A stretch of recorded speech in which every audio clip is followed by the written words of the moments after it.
Welcome to The Appetite, a podcast brought to you by Opal Food and Body Wisdom, an eating disorder treatment clinic in Seattle, Washington. On this podcast, we talk about all things food, body, and movement, and mental health. I'm Dr. Lexi Giblin, your host for today. I'm here with Kara Bazzi. Hello. Kara is our Opal clinical director and co-founder. And we are joined here today by Gabe and Hank. Hi, Gabe. Hi. And hello, Hank. Howdy. Thanks for being here. So in this series, we conduct an Opal self-inquiry group on the podcast. Listeners will learn the self-inquiry process and potentially find resonance and inspiration in the difficult questions posed to take their own self-inquiry work places. So if you are new to self-inquiry and would like a refresher, or would like to get yourself into the self-inquiry mode, listen to my short self-inquiry overview episode, number 125 on the Appetite series. Before we hear from Gabe and Hank, let me throw out a few reminders of self-inquiry. So self-inquiry is a core mindfulness skill in the radically open dialectical behavioral therapy, which was founded by Dr. Thomas Lynch. And in self-inquiry, we are choosing to go towards our unwanted emotions. We're choosing to go to our shadow selves. And we're willing to do this difficult work because we're interested in learning and growth. So we're assuming that our difficult emotions hold learning for us.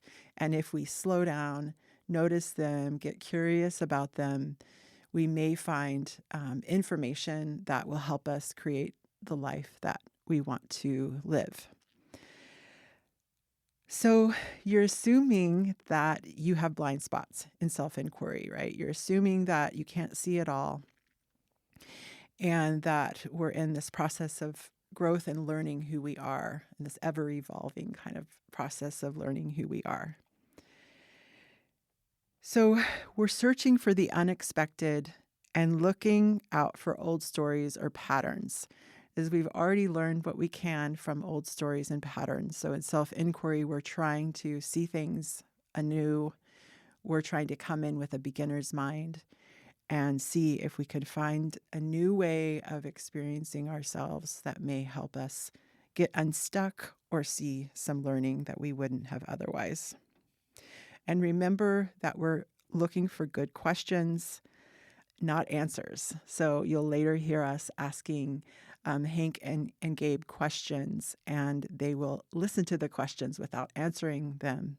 And that is very much so intentional because we're letting the questions kind of float in the ether, have their power on their own without answering, and using answers to regulate ourselves so that we can have access to whatever emotion is there after we hear the question.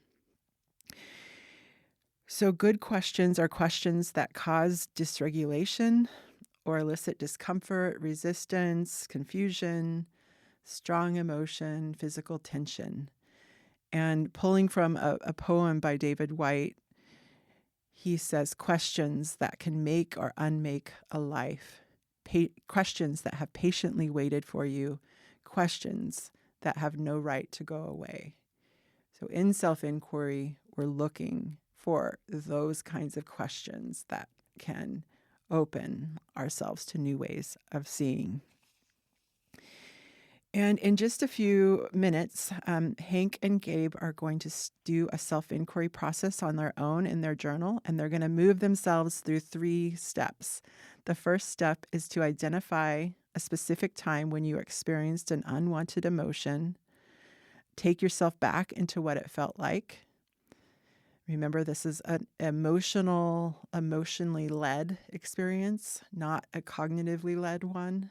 So you feel your way through it. Second step is to get curious about what is the learning here? What is it that I do not yet understand? And then finally, finding a reminder. What is a good question to get you back to this learning in the future? What question do you not want to ask? The reminder, this question should prompt you to feel the dysregulation that was associated with this learning. So it should elicit something uncomfortable, and you are the only one who can know what questions moved you. And then once they are done sharing the context of their self-inquiry, we will open the floor to self-inquiry questions. So we'll be doubling down on the power of independent self-inquiry by the folks in the room here asking questions, using our own point of view and hopes of finding blind spots in Hank and Gabe's learning that can help them learn and grow more. And we'll be writing down, Kara and I will be writing down questions that you are receiving so that you can have them for later, and you can focus on how it feels to consider the questions being posed. Remember, good questions or zingers are ones that are difficult or confusing to hear. For those of us not doing self-inquiry, remember our job is to serve as provocateurs and ask asshole questions. We will work to not validate or soothe or get in the way of the self-inquirer's process. This is all done from a place of kindness and an interest in helping Hank and Gabe grow. So we'll give you 5 minutes to do some self-inquiry, and then we'll come back. Okay. All right. So Gabe and Hank have just done 5 minutes of journal self-inquiry work, and now we will add to this work by entering a group process where we will hear their work and ask self-inquiry questions of them. And any identifying information of Gabe and Hank have been removed from this recording. So Gabe, will you take us into your self-inquiry work? Sure. The experience that I'm going to refer back to, though I connect with this through almost any time I self-express myself. This specific experience is when I have been dancing with my team or just in a class, and I'll, do a group moment, and the audience is proud of, what I've just expressed, what I've just shown over these, couple of bars or pieces of the song. And though I feel like warm and I feel proud, like I'm getting that vitality, that joy from other people perceiving what I've expressed as quote unquote good, that they've enjoyed it, that maybe it was a profound experience, or that I'm having some kind of impact, that because I have that wound of that perception being fulfilled at the same time that I'm getting filled up by their responses. I'm having this internal resentment, bitterness of my performance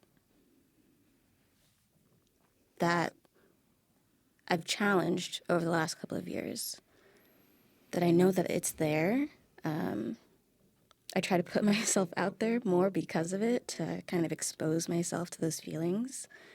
But it feels that every time I do step out of that bubble, the more that I try, the more I feel like I'm under attack, and it keeps me from self-expressing myself. Okay.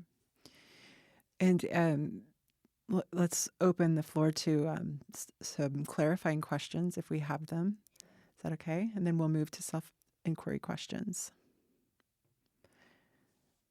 I have a couple clarifying questions. One of them is to better understand. So the bitterness, the internal bitterness, say more about that. Sure.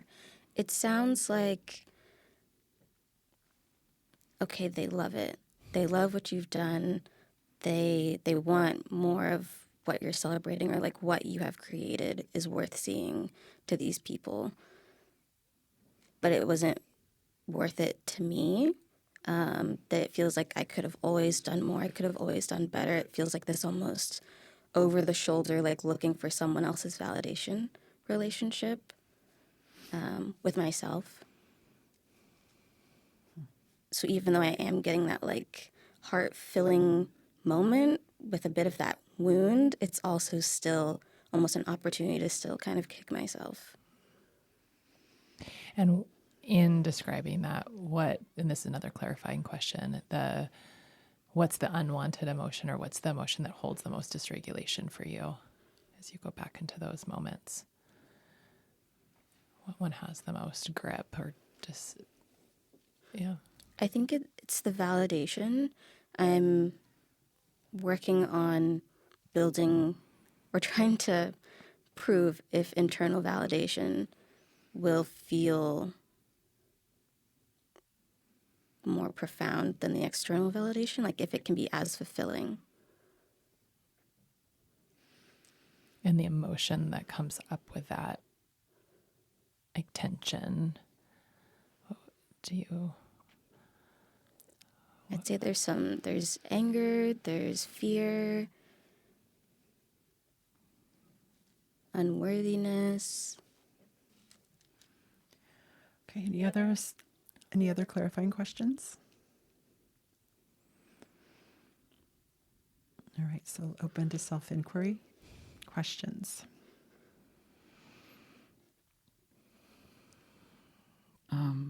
I'll start. I'm curious, so in that moment of achievement, right, of some form of expression that is being seen and validated externally, what do you believe that you should be feeling on the inside?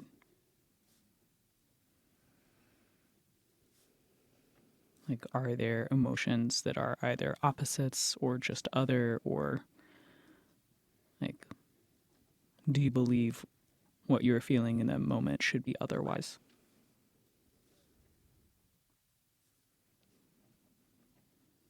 Also, what is the earliest memory you have of either expressing successfully or attempting to express and it not going well?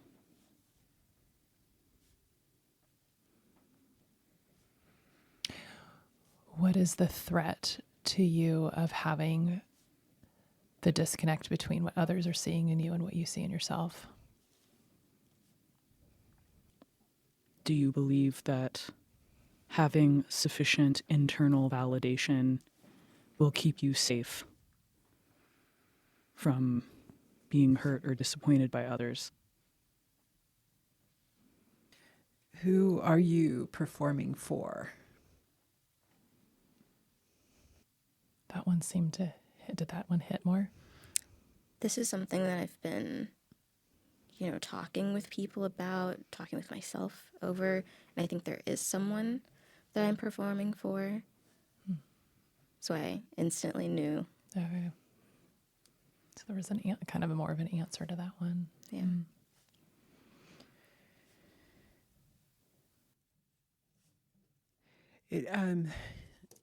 I wonder if it feels like you are sort of giving a gift that you don't actually want to give.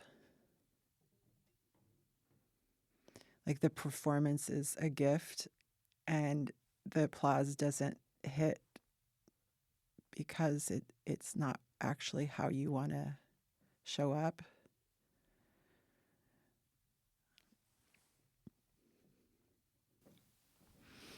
Yeah, what is your relationship with obligation?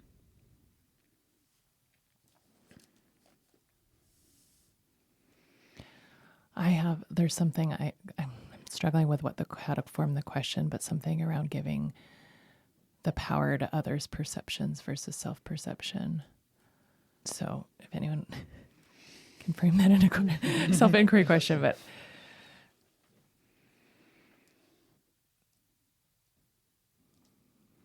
you described, kind of in this moment of ostensible celebration, that I think the language that you used was almost like feeling like kind of like there's a voice or a presence kind of behind, like over your shoulder, or just like another opportunity to kick yourself, I think was the language you used. And I'm just kind of curious about like how self-doubt or self-punishment has maybe been a protective tool or a survival strategy, and if there is any other sort of like, is there any times where that came up because you were insufficiently protected or supported? And I'm just kind of curious about, if self-doubt or self-protection as a coping strategy, maybe what is underneath that.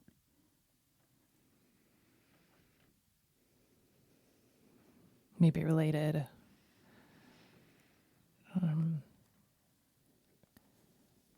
What if you don't need bitterness to protect you? What are you missing by having the bitterness protect you?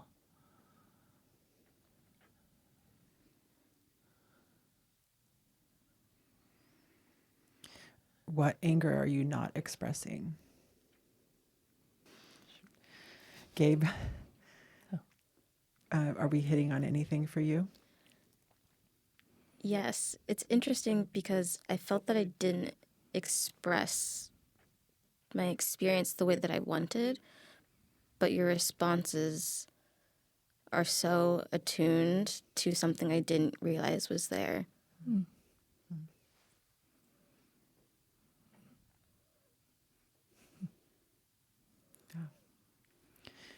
Thank you. Thank you. Yeah. Okay, Hank, will you take us into your work? Howdy, yeah, we're going to bring it to today. Of course, I had another plan for something that maybe I had already felt like I had done some work on, but instead we're going to use some raw material from earlier, from ERP session today. So earlier today, I was trying to submit a form online that was required of me that I tried to submit earlier this week, and that by my own touch accidentally on the tablet I had refreshed and canceled it out. I was very upset in that moment and just kind of gave up because we were also running out of time.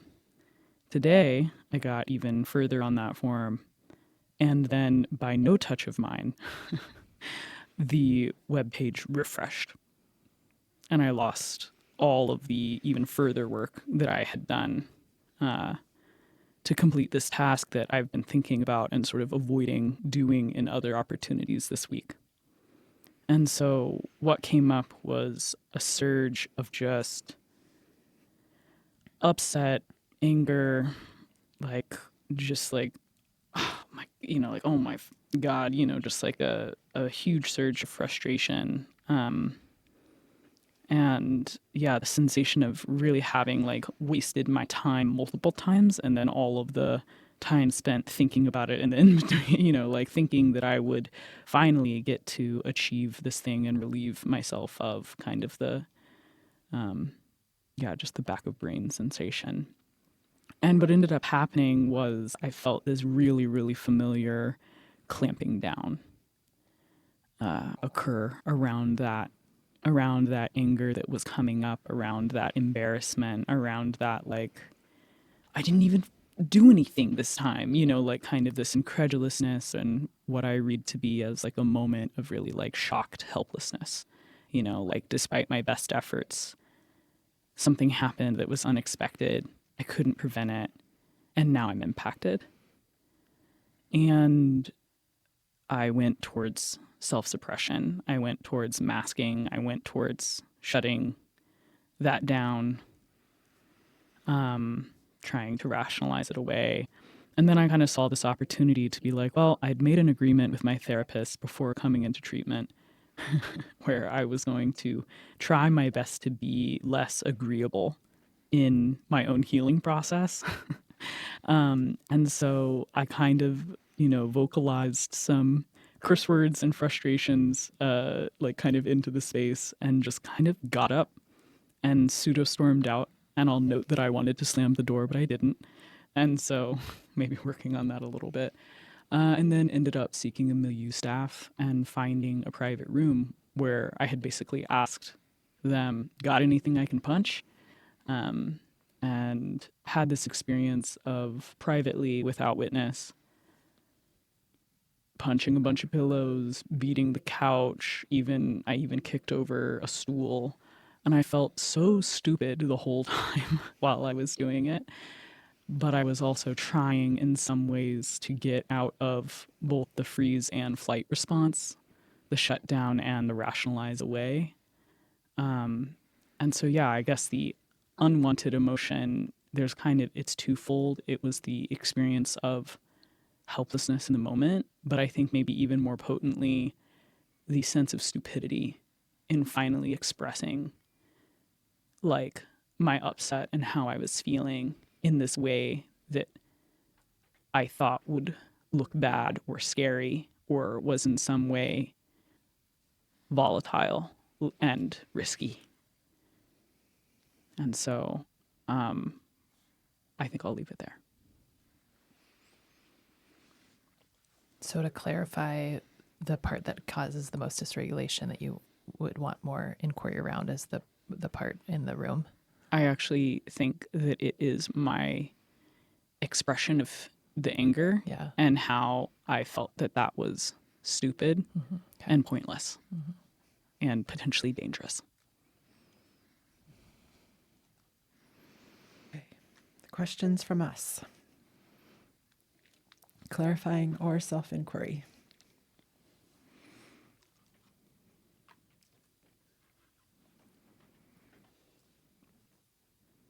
I have a clarifying question.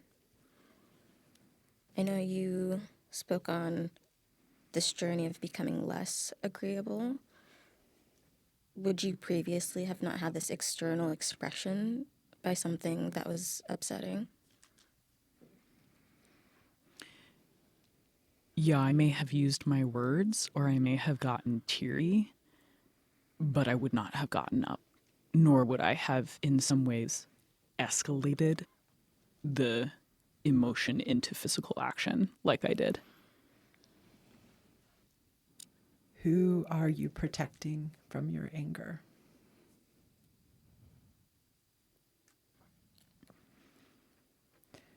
Where has your anger gone all this time?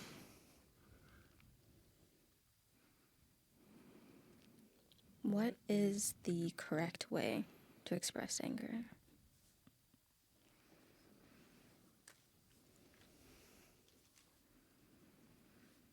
What have you not allowed yourself to experience by avoiding something that's stupid and pointless?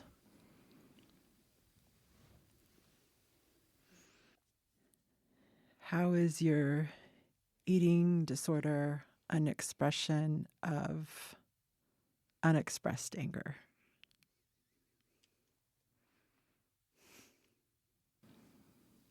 What are you missing by not valuing wasted time?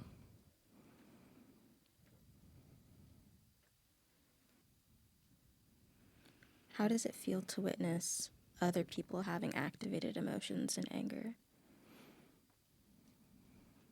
Is avoidance of wasted time and inefficiency a protection against feeling anger?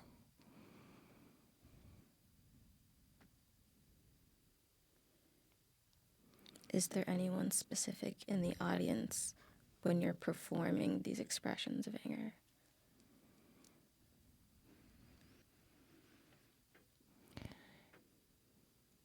Is there any part of your identity that's at risk with embracing inefficiency, wasted time, and stupid and pointless moments?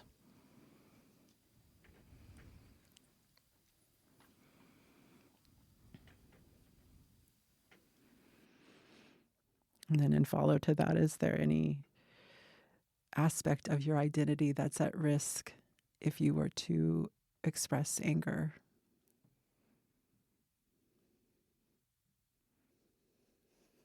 Did we hit on some questions for you there?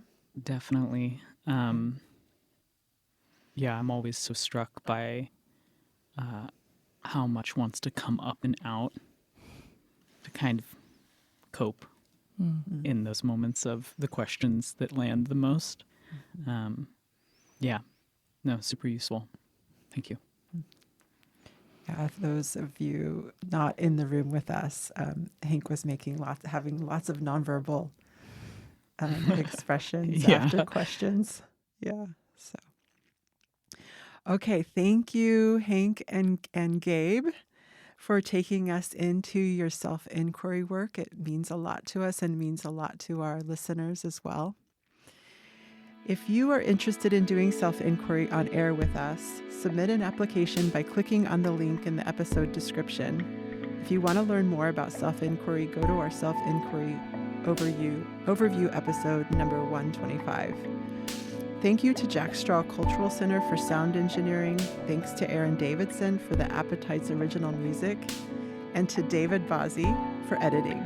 If you want to learn more about Opal's programming, go to opalfoodandbody.com. Until next time.